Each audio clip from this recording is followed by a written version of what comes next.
While new to the channel, the brand Andycine are not new to the world of budget, well-priced monitors and the like. In fact, some of their offerings are rated as the best budget monitors out there. So I thought it was only fair that we stepped into the arena and took a look at an Andycine model. And this is the latest, the C5 5.5 inch touchscreen model. And I think you'll find it's a pretty interesting package, so let's crack on.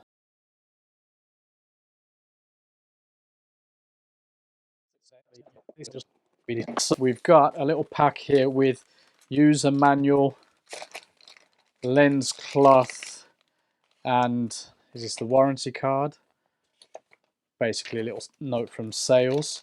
So this is the V970 kit. Right, you don't need to know any more about that, do you? You want to see what on earth is filling this box out, and it is this interesting case. It's a hard shell case with a little handle on the top. Oh, we're suckers for bags in this gadget world. And there, everything is nicely contained. So in here, we've got, let's take all the bits out so you can see quickly. We've got a USB cable there. We've got the cold shoe adapter with an Allen key there, micro HDMI cable, and an F970 battery. I believe it's one of the rechargeable ones. There we go, rechargeable F970 battery with an indicator. You might not see that too well, especially if I put my hand over it, but that's cool. So yeah, actually it's not a 970, is it? But it's an MPF style battery. It's one of the smaller ones. I like the fact there's a little protector in the middle there, and then a little bit of protection along the bottom, and the unit itself, which is going to cause a whole load of havoc with me picture. On the top, we've got a scrolly wheel with a push button. We've got a touch on off button there. On the side, we've got a mounting point on the bottom, SD card slot for LUTs, another mounting point there, DC out and in there, HDMI in and out, and a 3.5 jack. Now on the back here, there is the space for the battery, as it says F970, so your MPF batteries go in there with a little release there. Now you've got another section here for mounting, attaching wireless transmitter or receiver and the like. We've got this L series battery plate adapter here as well, which could come in handy, so that's pretty cool. The monitor actually weighs 270 grams, 5.5 inches, full HD 1080p 3000 nit screen with a dimming light sensor on the top. Now the power button, which let me just show you quickly how it turns on and off. You may even notice the fan noise has stopped. So I'm pressing it now. I can hear the fan going. We've got the Andycine logo, and this is how long it takes to connect. So I've got it connected to my T4 at the moment. Couldn't get it working with my GX80, bizarrely. Now the touch screen is very simple to use. Let me just get rid of some of the display of my Fujifilm.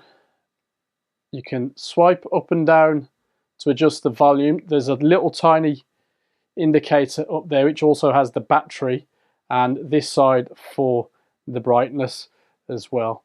Now if you don't want to use a touch screen, you can press on the power button to turn off the touch screen functions and then just use the wheel and the menu. For the moment we're going to be using it though.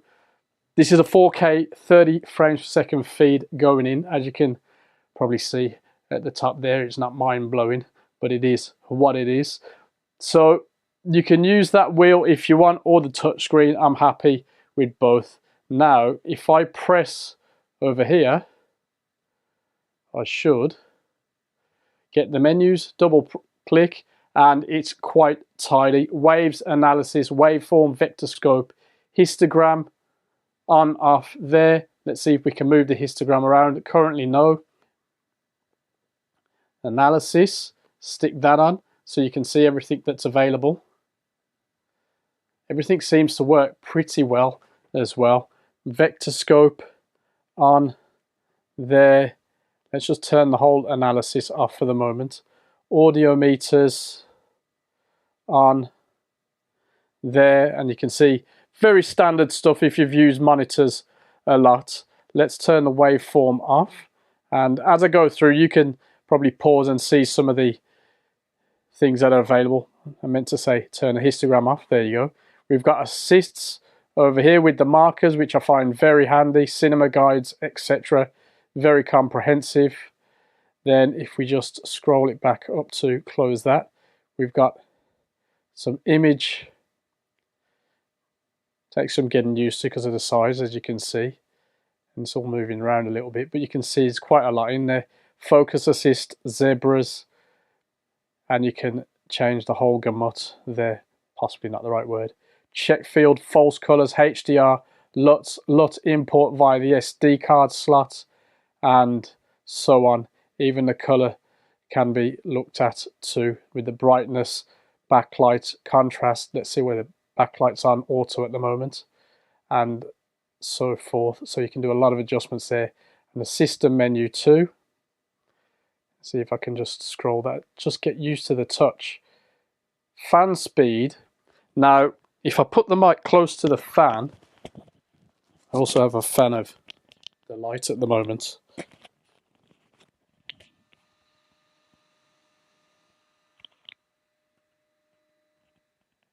Let's just go back into that menu there. Scroll down. I need to close some of these. Fan speed. Now you can adjust that normally depending on your situation. There's 100. Over to the, you've got the languages. I'm not sure what this Tedesco is. Interesting language. I need to look that up. And how the menus themselves display, whether it's always or for a set amount of time, and the brightness. Firmware 2 and tips. Pretty cool. Now if you flick up like that, you can access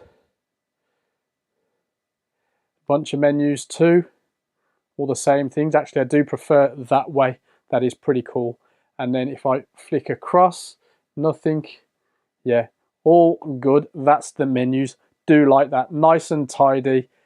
Doesn't take long to get used to, especially if you've used these things before. The real standout feature is the brightness, which you might get an idea of now, maybe. The rest you'll see pretty much in almost any decent budget monitor out there.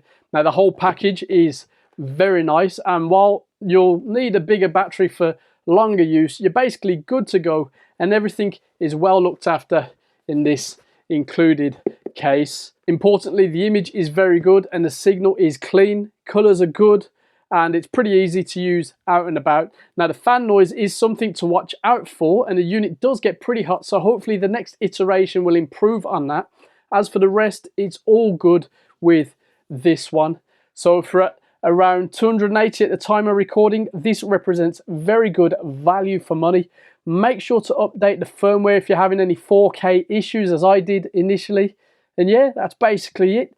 It's over to you. Have you used this monitor? Or let us know in the comments below how you get on with it, and I'll see you there.